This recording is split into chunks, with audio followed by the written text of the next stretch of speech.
Hello, everyone, and welcome back to Learn English with Podcast. Today, we're going to talk about a technique that can completely change the way you learn and speak English. It's a method that many advanced learners use, and it's so powerful that I call it your secret weapon for fluency. It's called the chunking method. Think about building a wall. You could try to place one small brick at a time, or you could use a pre-made section of a wall and place it all at once. Learning English with the chunking method is like using the pre-made wall sections. A chunk is a group of words that naturally go together. It's not just a single word, it's a phrase. For example, instead of learning the word take and the word shower separately, you learn them together as the chunk take a shower. Instead of learning on, the, and other, you learn the whole phrase on the other hand.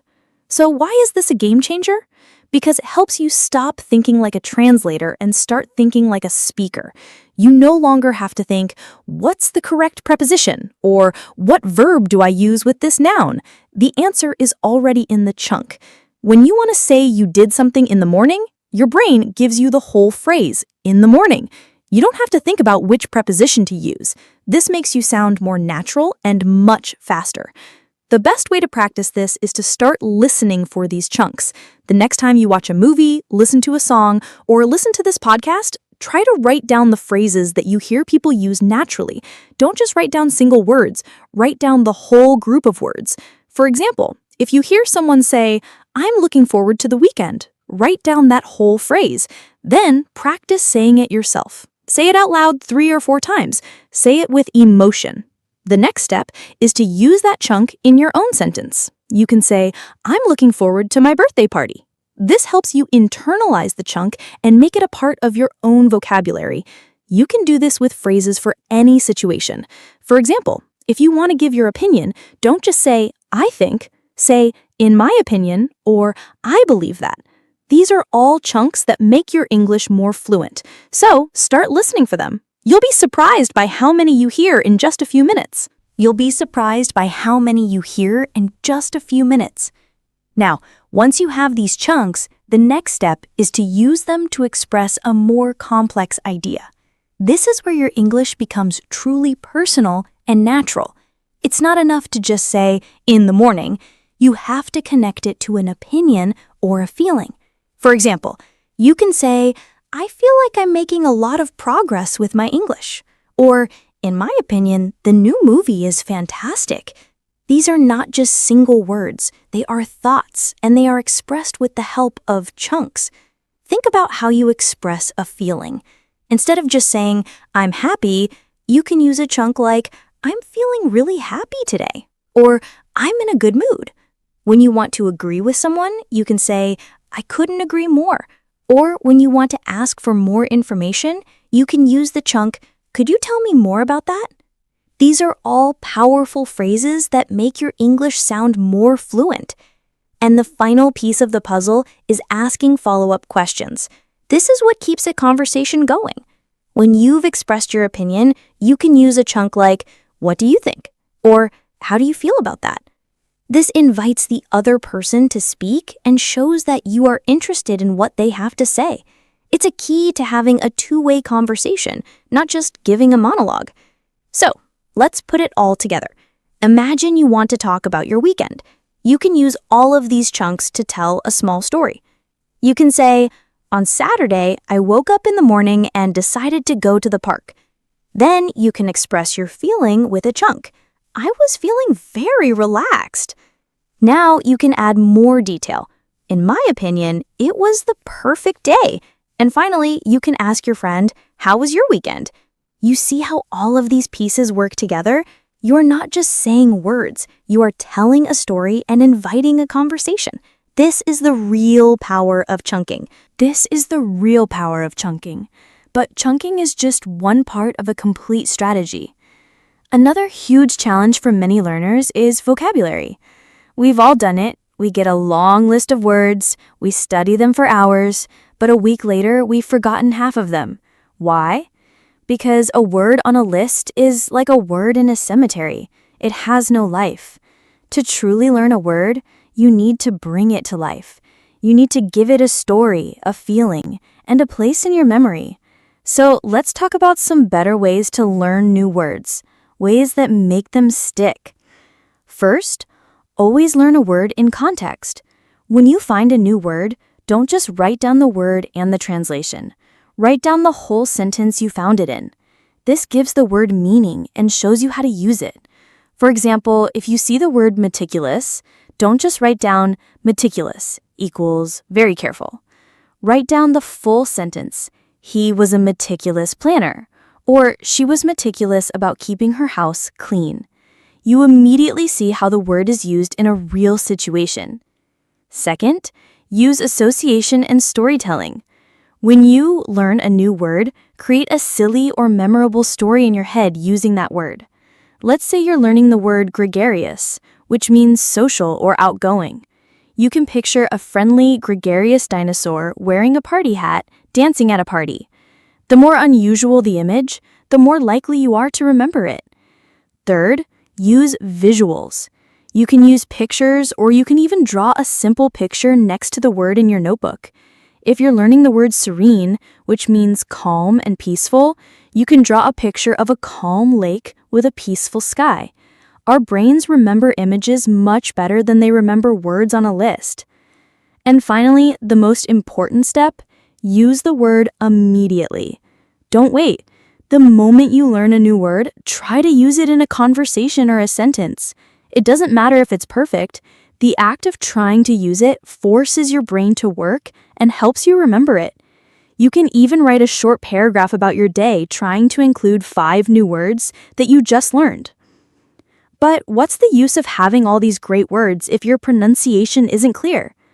Many learners are afraid to speak because they worry about their accent or how they sound. But pronunciation is something you can absolutely improve. The secret is not to try and change your accent entirely, but to focus on a few key sounds that are difficult for you. A great way to do this is called shadowing. You find a short video or audio clip from a native speaker, maybe a part of this podcast, and you listen to a sentence.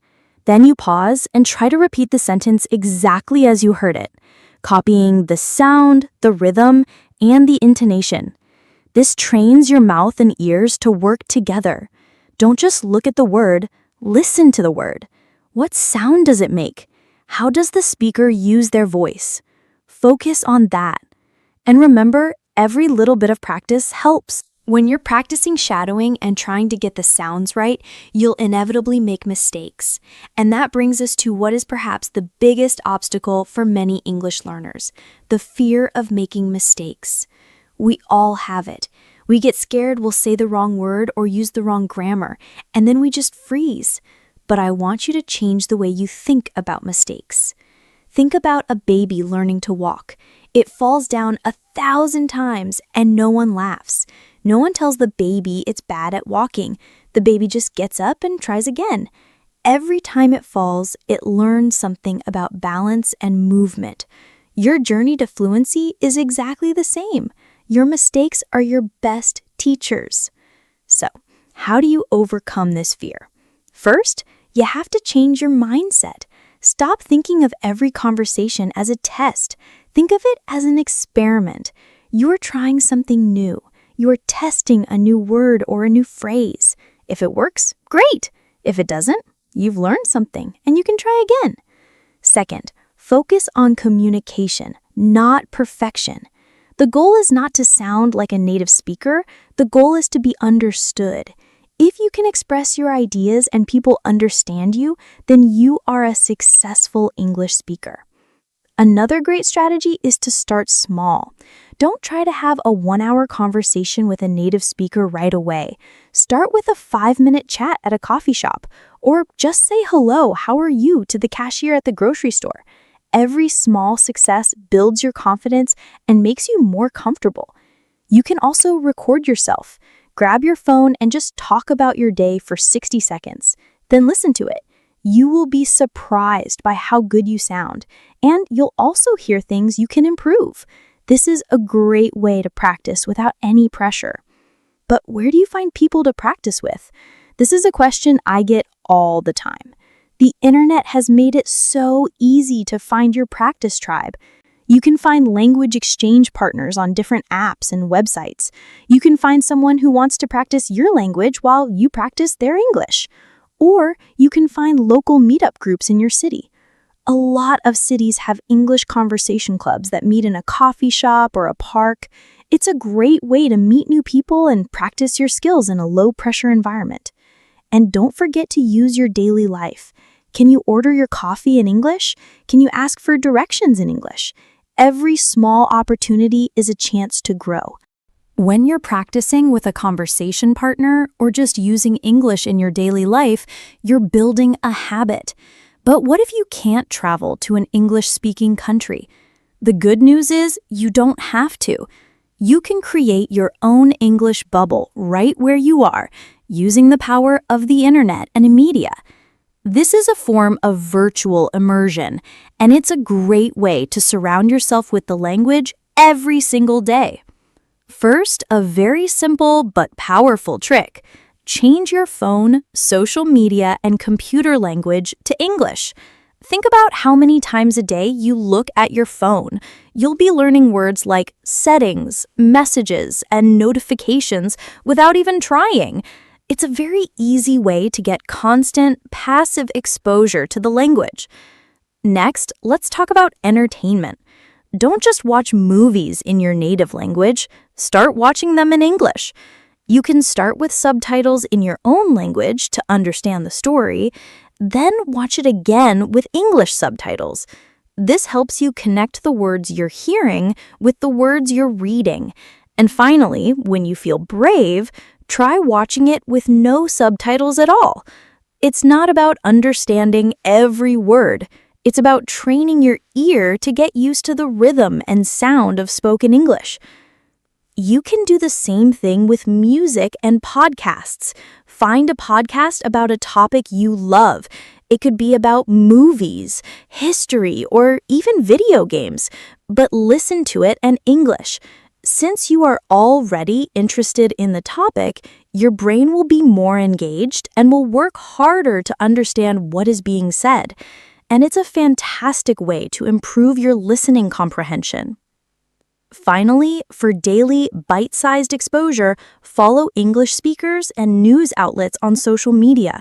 You will see posts in English every day, and it's a great way to learn slang and very modern, natural phrases that you won't find in a textbook. It's effortless learning, and it makes English a part of your daily life. But all of this practice is much more effective if you have a clear goal. You wouldn't start a road trip without knowing your destination, right?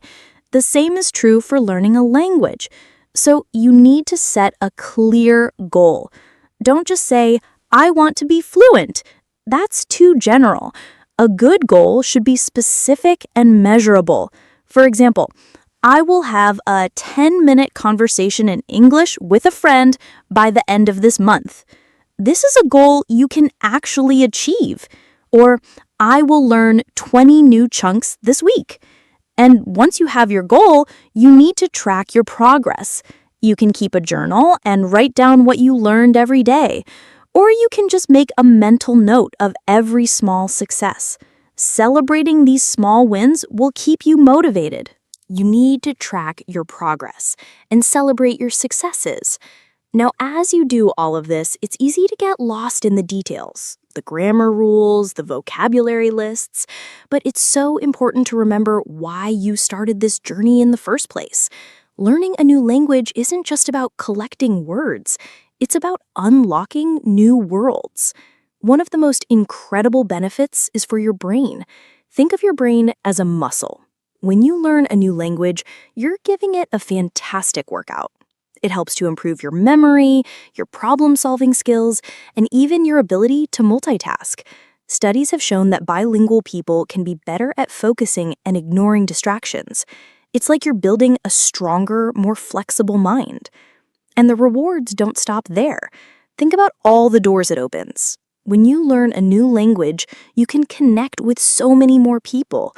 You can travel to a new country and talk to the locals, not just other tourists.